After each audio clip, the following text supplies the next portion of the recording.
سلااو لە شاری بۆکان، سلااو لە خاچی بۆکان کە وەک لانک هونەرمەندی کورد، شاعری بناوبانگ کە بوژانەوەی فەرهەنگ و ئەدەبی کورد بەڕێز حەسەن زیرەک یادی پیرۆز بێ. دامێزی گرتووە و ئەو ئەمانەتە پیرۆزەی بۆ خۆشەویستانی هونەر و موسیقی کورد ڕاگرتووە. تاش هاوڕێ بن دەچینە شارە جوانەکەی بۆکان، زادگای حەسەن زیرەک. فەرمون. سلااو بینەرانی خۆشەویست، ئەوە هاتووینە بۆکان بۆ شارە جوانەکەی هونەرمەندی کورد حەسەن زیرەک، بۆیە کە یاد و بیرەوەرێکمان لەو هونەرمەندە بەڕێزە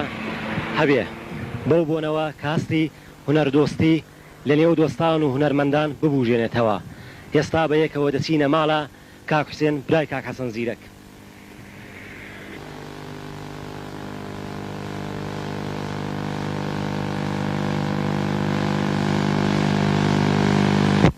سڵاو بینەرانی خۆشەویست، ئەو کاتە و هەموو کاتێکتان هەرخۆش بێ. هەروەچی ئەرزماکردن هاتووینە خدمەت کاک حوسێن برای کاک حەسەنی مەرحوم و توێژێکمان هەیە هیوادارین جۆتان لێبێ. سڵاو کاکە حوسێن، تەشەکوری لوتفت دەکەم خۆت بناسێنە بە بینەرانی خۆشەویست. یاخوا بەخێرن سەرچاوم، ئێوە دەتانەوێ هونەری حەسەن زیرەک زیندووکەنەوە. بەقەد یەک دنیا مەمنونم لە هەمووتان. سپاسگوزارم.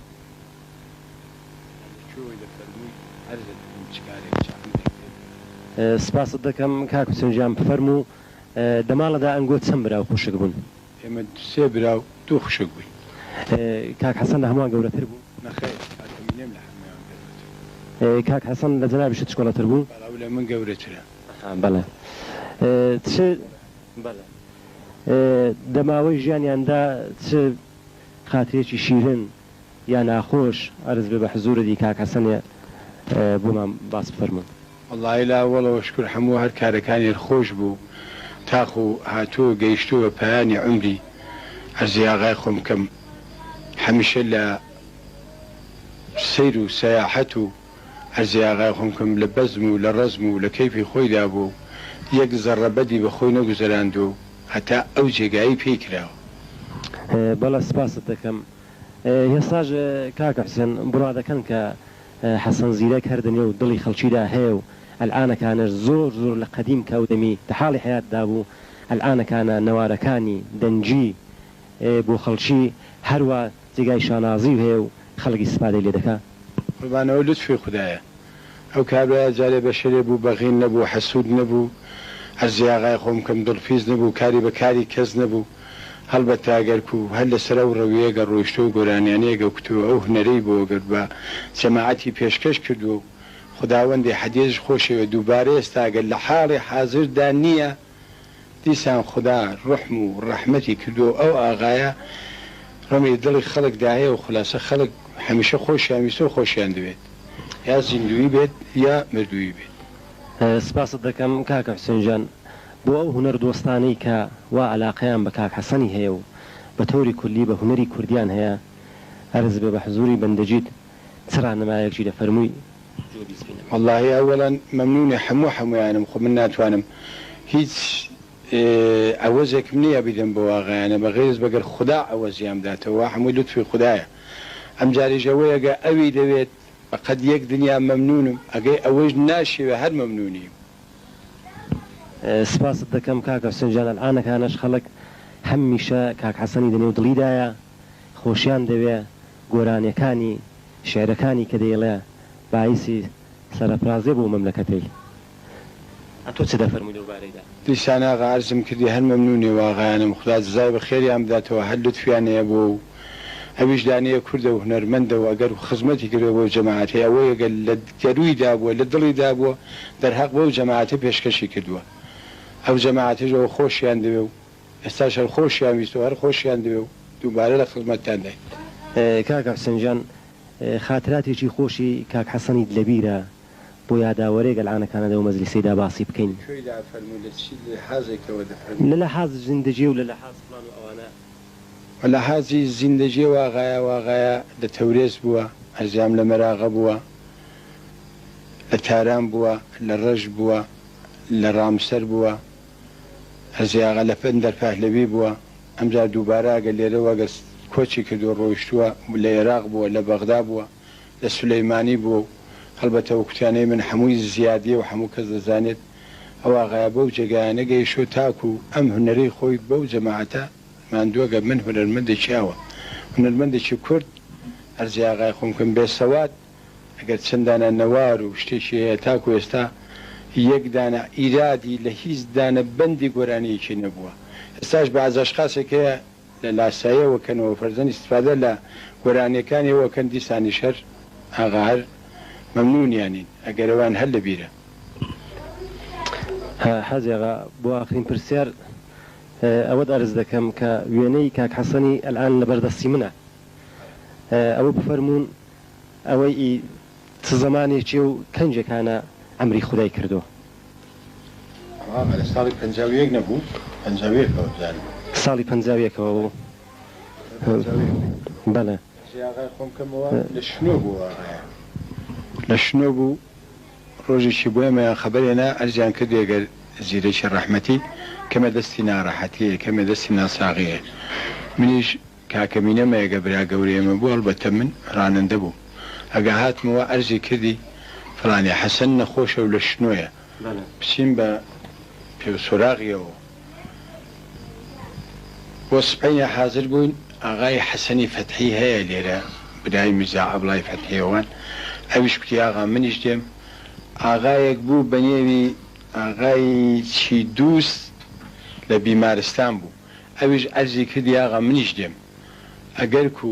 زیرەک بێنەوە ئێرە لە ڕێگا ناڕەحەتێکی بێت منیش لە خزمەتتاندا هەستان ئێمە بچین بۆ شنۆ ئەو ساڵەش ئەسقازستانێکی زۆر زۆر سەخت بوو لێرەوە بۆ مەهاباد چوون زۆر ناڕەحەت چوونە مەهاباد چوونە مەهاباد لەوێ دەمانویست بچین بۆ شنۆ لەبێ یەکێ لە دۆستان ئەرزیان کردی کوتی ئاغا 2-3 سەعات لەوە پێش زیرەکم لە خیاباندی هەڵبەتە پیاوی عەلیشا بوو ڕەحمەت بێ لەگەڵ دوو جۆدێران عەلیشا تەشریفی ما بوو عینەت زۆری زانمی زیرەکی دەیش بە زیرەکی مریدی ئەوان بوو منسوبی ئەوان بوو بەڵە وەڵاتچوونەوە ئاغایەمان پرسی کوتی ئاغا ئاغای زیرەک لە ماڵی عەلیشایە چوون بۆوێ لە دەرگاماندا چوونە خزمەتیان دەستی عەلیشامان زیارەت کرد و لە خزمەتیان دانیشتن و زیرەکی لێ بوو یەکتریمان ماچ کرد و کوتی وەڵی کاکە نەخۆش بووم و لە شنۆم و هاتوومەتە مەهاباد خۆم بە چ دوکتری نیشان داوە ئێستاش بۆ عەزم چاکە توان برادر ئێمە هاتوین بە دوای تۆداگەت تۆ بەرینەوە بۆ بۆکان دوکتر یار مەحەممەدی هەیە لێرە شۆرەتێکیاندا بوو هەڵبەتەوە عینەیەگە ڕۆی خوددا ئافریکا لەگەڵ مردوو جوێدێران ئەو کابراایش تەسادەفی کرد مرد کوتی ئەو هەموو خزمەتەی کردا دوکترێکی زۆر ئەجایە بوو کوتی ئەو هەموو خزمەتەم کرد بە خەڵکی کورد وەلی ئاخری شۆرەتێکم وەرگرت بە نێوی دوکترە شێتەیان پێدەکرد لێرە لەو ئالاترین دوکترەکان بوو هەرزی ئاغای خۆم کەم کتوان ئاغا ئەو قەولی ئەگەر کو بە ئێمە دا و ئەگەر تۆ هەست کارێک کرد بێ هەست دەردێکرد بێ ئەو چارەت بکە کوتی بەس برادر من لەگەڵتان دێم وەلی بە شەرتێکی لا عەلیشا لە خزمەت عەلیشادام لە خزمەت ئاغایاندا عەرزتان دەکەم ئێوە ئەم شەوەرم با بچین بۆ شنۆ ئەم شەو میوانی من بن ساسپەنێ لەوێەوە بە دەستە جەمی بە ڕابێعای خێزانم دەڵێم و لەگەڵەوە دێم بوو بۆکان شاد ڕابێعاش بن براژنی ئێمە هەستا لەگەڵی ئاغا ئێمە ڕێگامان داگرت چوین بۆ شنۆ شەو درەنگدانێ بوو گەیشتنەوە خلاصە بە ڕابێک و ڕابەچیمان ڕابکتیا ئەو قەلێوا کڕی تۆ ڕۆیشتو هەروە دامنەوە بەڵێ دانیشتون و بێەوە ناخۆ نان خورا و شام خورا فلان و پێمەکان بۆ سپێنێستان توان کاکەدا دەبێ بڕۆینەوە وەڵا لەگەڵ ژنەکەی ڕاز و نیازێکی کرد و کوتی ئاغا ئێوە بچن بۆەوێ لەو دوکتریا دووبارە قەول وەرگرن من بۆ خۆم لەو 2-3 ڕۆژاندا هاتینەوە دووبارە تقریبا هەفتەیەکی کێشا تا ئاغای زیرەک بۆ خۆی هاتێرە ئەو دوکتر یار مەحەممەدا گە قەولی دابوو بە ئێمە ئاغایەکی زۆر زۆر ئینسان بۆ خوددا بیبەخشێ لەگەڵ مردوو جوێدێران هەمیشە تقریبا لەم لاولاگە دادەنیشتین لوتفی بوو احترام و سلام علیکمێکمان بەڵێ چوومە خزمەتی و عەرزم کرد ئای دوکتر ئەوە زیرەک هاتوێتەوە و چۆن دەفەرمی وا بکەم کوتی ئاغا بێنم ماعاینەم بردم ماعاینەی کرد و لەگەڵی زۆر قسەی کرد و یەکتریان ماچ کرد و کوتی ئاغا دەبێ ئەوە بەری تۆ بۆ تەورێز بۆ کەس بەرداری هەڵم کرد ئەو ساڵەش ژیان ڕێگاکان زۆر ناجور بوو ڕێگای میان دواوشت هەمووی سەڵاو کردبووی بە ناڕەحەتی و بە دەردسەری لەگەڵ براشنم هەڵمانگەدەوەمان بر بۆ تەورێز و چوون لە تەورێز ئاغا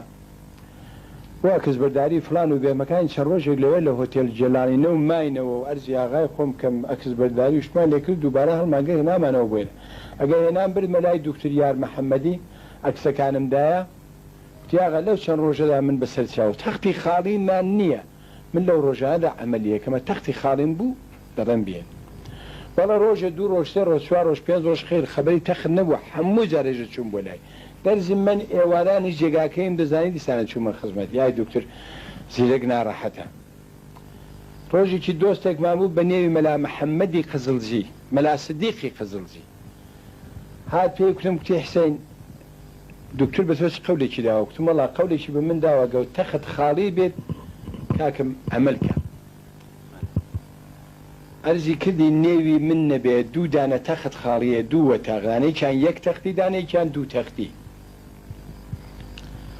چاکو پشۆ بۆ لای بزانە ئەگەر نەزەرێکی بێت ئەوە دووبارە ئەوە نایکات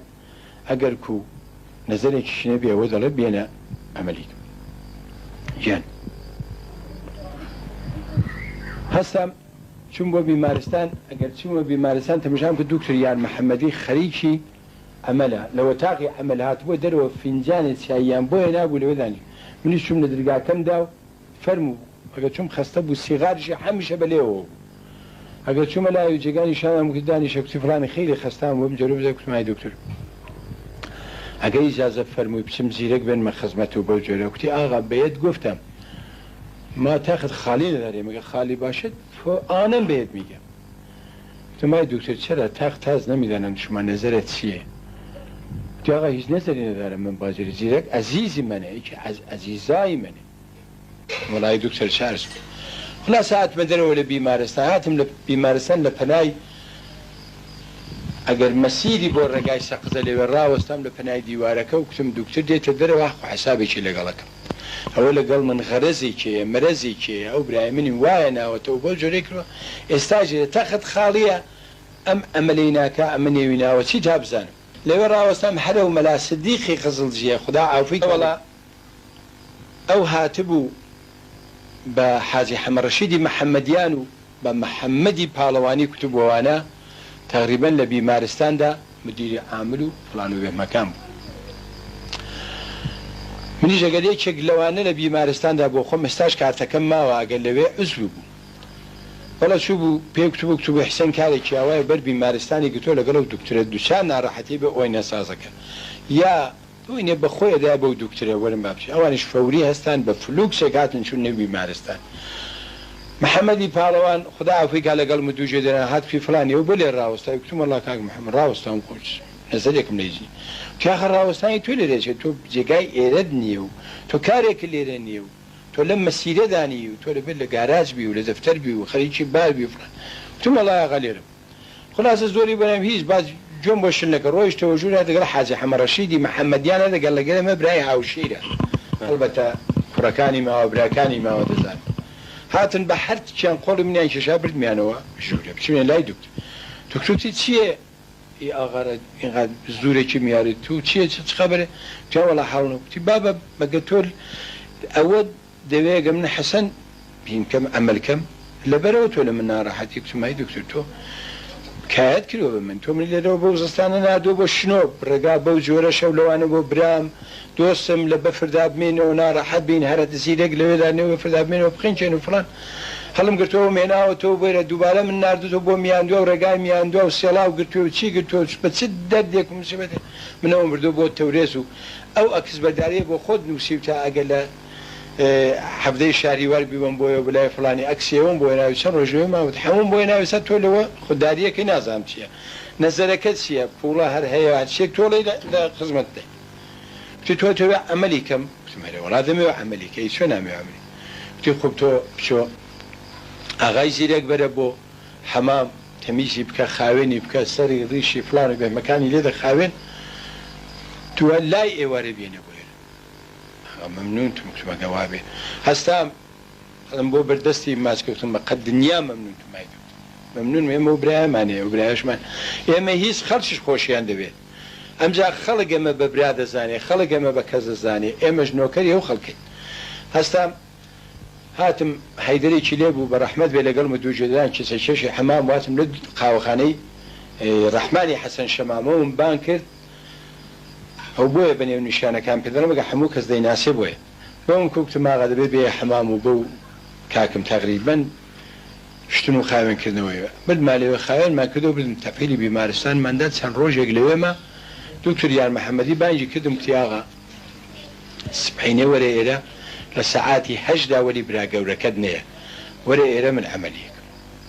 وەلی دیسانەگە دەیبر بۆ ئەمەل بەمنی کورتی من پێم خۆش نییەوە بکەمەوە من پێم خۆشە هەروە بێت زیرەک ئەمرێک دەکات دووبارە وەلی من بیکەمەوە شاید کارەکان جۆرێکی دیکەم نەهاجێغەدە بوری ناسازەکەی چ بوو سەرەتان بخۆڵێن فەرمایشتی ئەو دکتۆر یار محەممەدیە خدا بیبەخشە لەگەڵمە دوو گوێدێران هەرزی کردی دایکێکم بووە هەرە و دەردەی بووە ئەوژە و دەردەیەتی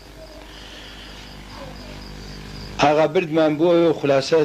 پێم گوتم وەڵڵاهی دکتۆر خۆ من نازانم ئەگە دەزانی بە ناڕەحەتی دەیکەوە ئایا تۆ پێت خۆش نەوتی نا من خەیانەتکار نیم سەرچاو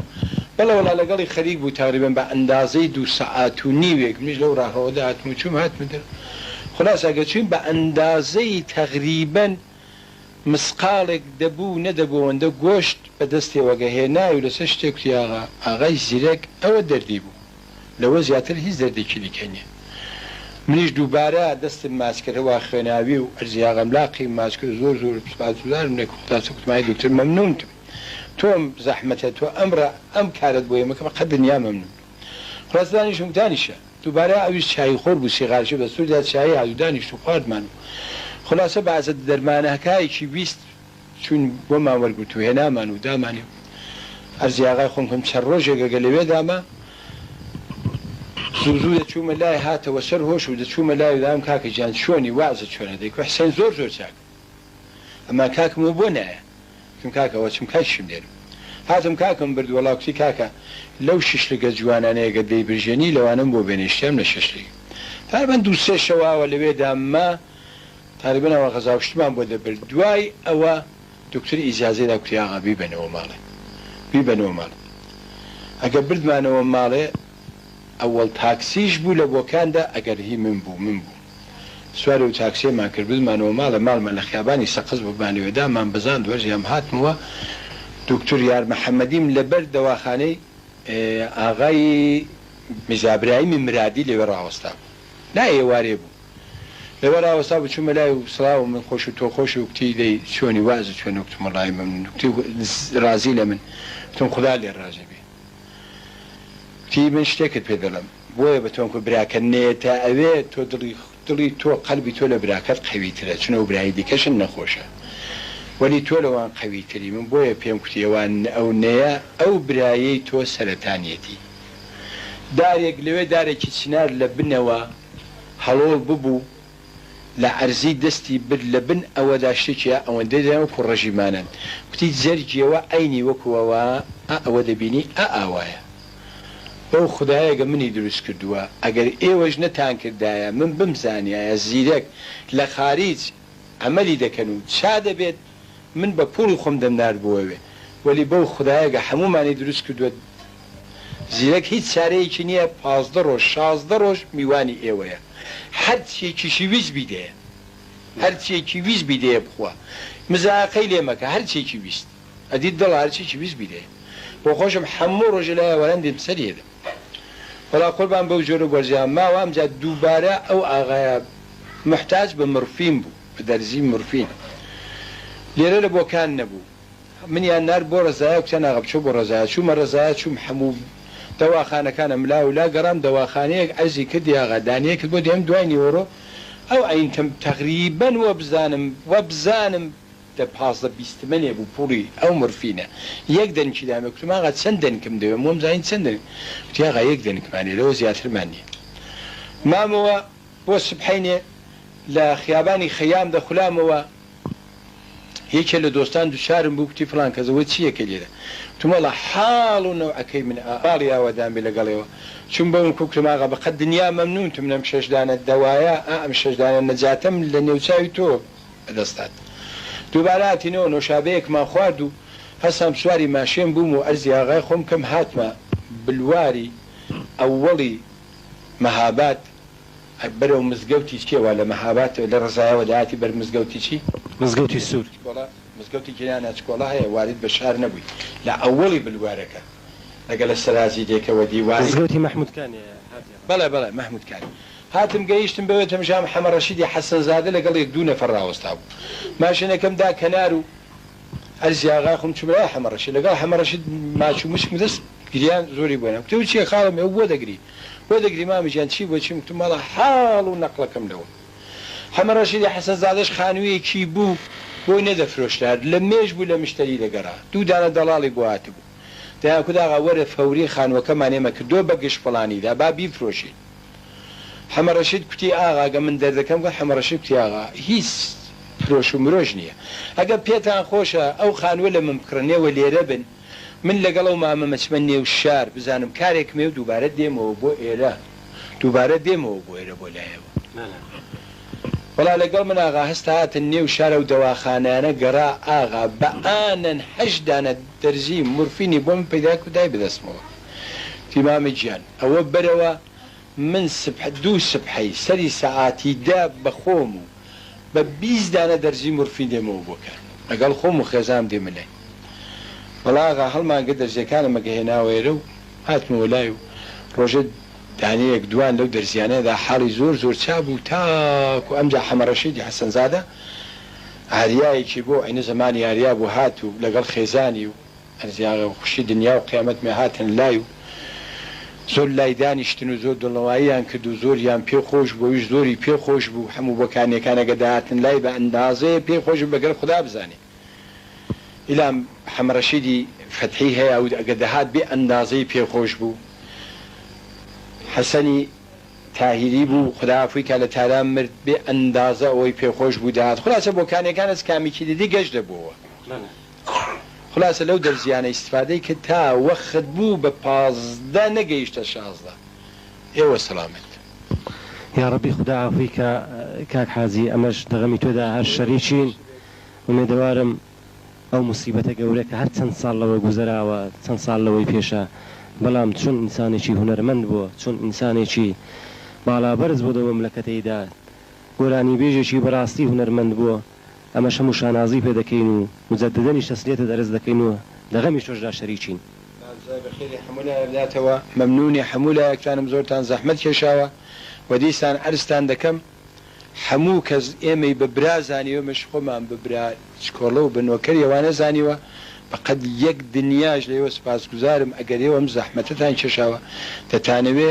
هونەری مردوویەک زیندووکەنەوە بەقەد یەک دنیا مەمنونی هەمووتان سپاست دەکەم زۆر مەمنون بینەرانی خۆشەویست هێستاش دەگەڵێکێک لە دۆستە عەزیزەکانی کاک حەسەن زیرەک و توێژێکمان هەیە کە هیوادارین خۆی بناسێنێ پێشەکەی سەلام دەکەم لە ئێوە بەخێراتن لێەوە دەکەم کە لە شاری مەهاباتەوە سەرچی بکەیناوە هاتوونە ئێرە زەحمەت و کێشاوە کە بەخاتی ئەو ئینسانە عەزیزە ئەو هونەرمەندە بەڕێزە زەحمەتان کێشاوە کە خافراتێکی ئەو زیندووکەنەوە ئەمن عومبەری حسێنی زاد خەڵکی بۆکان رادیۆ سازم بۆ لە خزمەتی ئێوەدام و زۆر وە خۆم بەخۆش بەخەت دەزانم کە لە خزمەتی ئێوەدام لە خزمەتی حاجیاغادام حاجیاغا برای کاک حەسەن زیرەک کە وەختی یانی خۆشترین ڕۆژی زیندگی منە کە من لە خزمەتی ئێوەدام و زەحمەتان کێشاوە هاتوون